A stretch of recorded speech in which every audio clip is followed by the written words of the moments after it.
What's going on YouTube? Chris SVT here. I'm not sure if you guys still remember me from the long time I've been gone, but I am back and I am here to introduce two new cars to the channel. One is one of my new cars and I still have the Shelby, and the other car is going to be my brother's car. We will show those to you in a minute.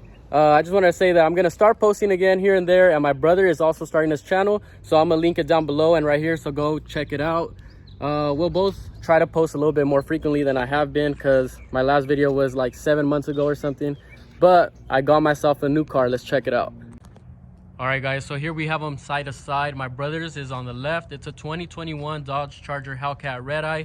It is pretty much stock as of right now. We've just done the tint and the banner on it, and he has the red interior that also came with it. So he got it pretty much fully loaded. We'll go ahead and show that to you in a bit. And on the right we have my 2003 Oxford White Mach 1. So it is another Mustang. So yesterday's video was interrupted by a sweeping truck, and they were sweeping the floor, making a lot of dust, and the car had barely got coated. So we didn't want to get it dirty, because then he couldn't wash it for the weekend, because you have to wait for the coating to cure. So today we're gonna start with my brother's. So this is my 2021 Dodge Charger Hellcat Redeye wide body. I just got it a couple months ago. This is what it's looking like with the fresh ceramic coat. Got the red guts and everything. So basically all that's done to it so far is ceramic tint all around, and he also got the windshield tinted with this banner that I made. So it's actually pretty cool because it's see-through. It's like a double layer one, and it's see-through, so you can see the Hellcat print out of it. You want to go ahead and open it up so we could check that out, Nico?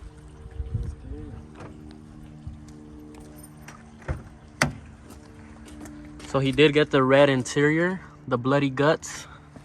Check it out. I basically got this car fully loaded. It came with the red interior, the sunroof. So it also comes with the suede roof on the top. And then if you look down here on the dashboard, it comes with the carbon fiber package as well. We're gonna go over some of the main differences from the Hellcat and the Hellcat Redeye. So the Hellcat Redeye, it comes with a whole completely different new hood, and pretty much it sucks in all the air from the hood valve. So it has a little hood vent right there, and it comes in through right here. You got a nice Hellcat logo, and it comes straight to the intake. And it has the walls covering it too, and a smaller pulley as well. So check that out. It does look different than the regular Hellcat hood. Very mean looking. And what's cool about this one is that the regular Hellcat has the vents a little lower, and you have to put a splash guard for when it rains, or you have to be careful when you wash it too, because it's right on top of the intake and the water falls in there. This one you don't have the problem because the vent comes right here and the intake's in this area, so you don't even have to mess with anything right there. The wheels, these are the Redeye wheels, so they do go in a little bit more, and they are shaped a little different than the regular Hellcat rims.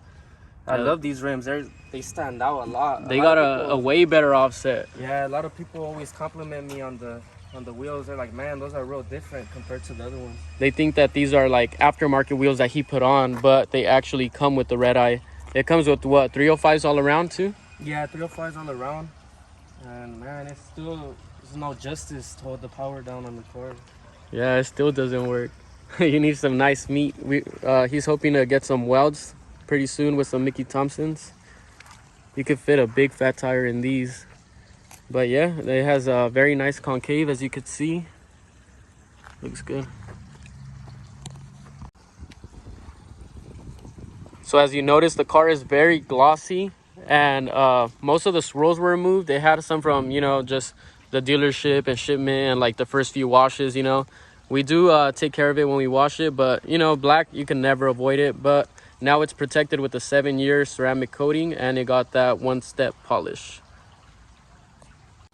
So another mod that changed the whole look of the car was these lights that I went ahead and ordered off Amazon. My brother installed them for me. So it's just a little tail light tint. You know, it's one of those very cheap mods that very much so changed the look of the whole car. Also, along with the side markers, the only thing is that we didn't prep the back ones very good, so they're coming off, but it came with 2 sets, so we're gonna go ahead and peel those off soon and put a fresh new set. I'm gonna head and give you guys some quick revs to see how it sounds.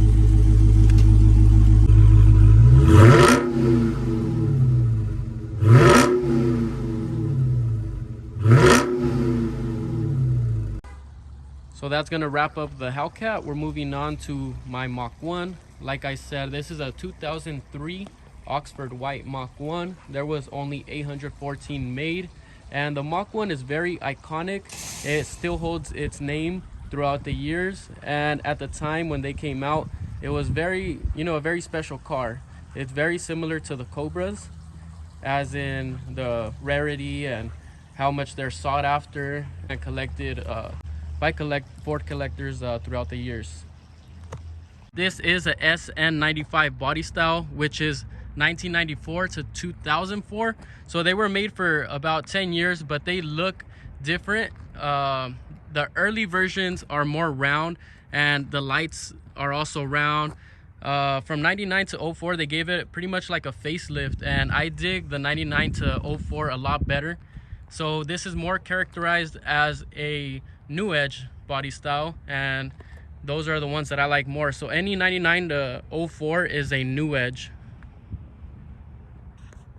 All I've done to it so far is I put ceramic tint all around. I went ahead and went 5% on all the windows except the windshield. That one has 70%, still keeping it very visible. And another thing I've done is I put the headlights. I went ahead and I went with the clear corners. The only thing that I'm waiting for is I'm waiting for my switchback LEDs. So as you can see, I still have the yellow turn signal light. So at all times when the lights are on, it's yellow right here. But when I put the switchbacks, it's gonna be white all right here until I go ahead and turn on my blinkers or emergency lights. Then it'll flash orange like it's supposed to. But those switchbacks look really good. I can't wait till I install them. I also went ahead and went with a staggered Mach 1 replica wheel. I got these from my buddy Abraham. Shout out to him for giving me the plug price. He had these laying around. As you can see, these actually have a nice deep dish lip on it, and they are capable of running a big tire. I have a 315 on them right now. I like the offset that it gives. The only thing I need to do is clear the wheel gap now. So as you guys can see, the paint is in really good condition as well. That was one of the biggest selling points of the car, that it is clean title.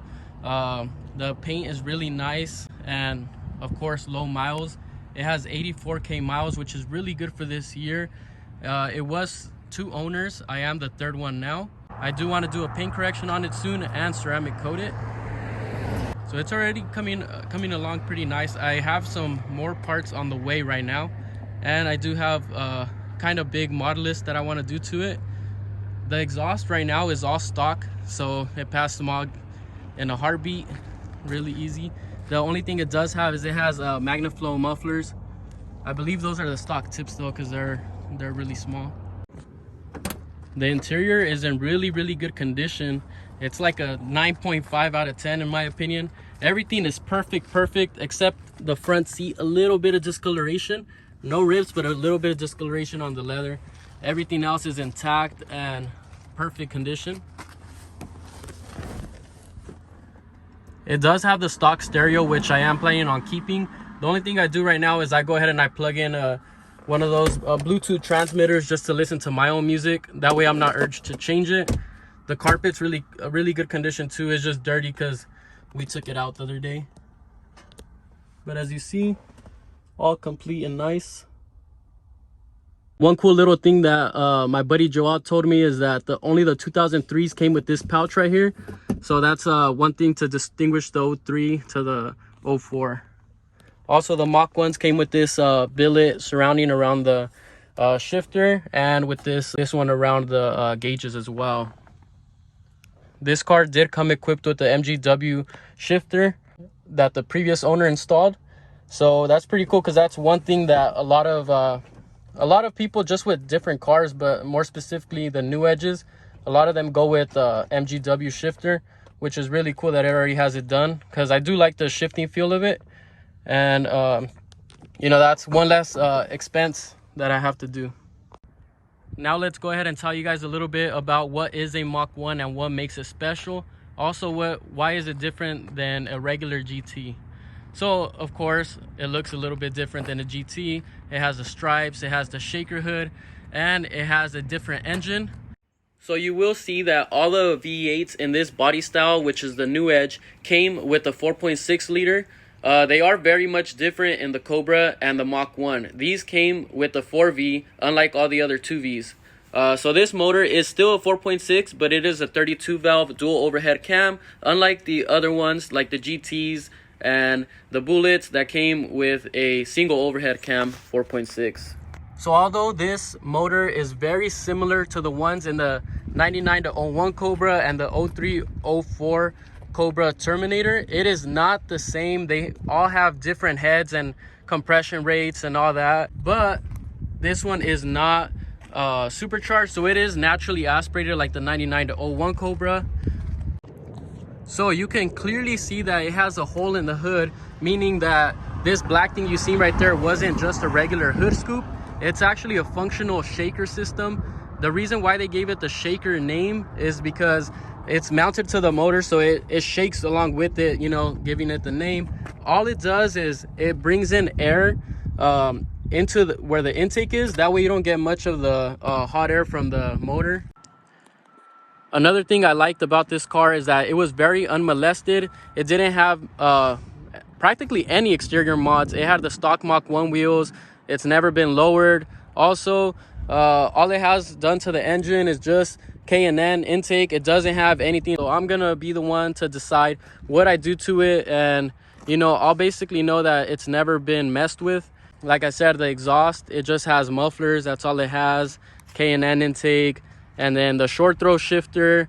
And it does have a McLeod clutch, but it's not like an upgraded clutch or anything like that. It's pretty similar to the stock one. It's just basically a replacement because it does have 84K miles. So the other one gave out like around 77K. So even though my Shelby has like 3 times the horsepower as this car, I do love driving the Mach 1, and it is a very fun car, and they are both very different cars. And I love that now I can experience the new Edge world and go ahead and see what these cars have to offer, how they ride, what you could do with them, and take them to their limits.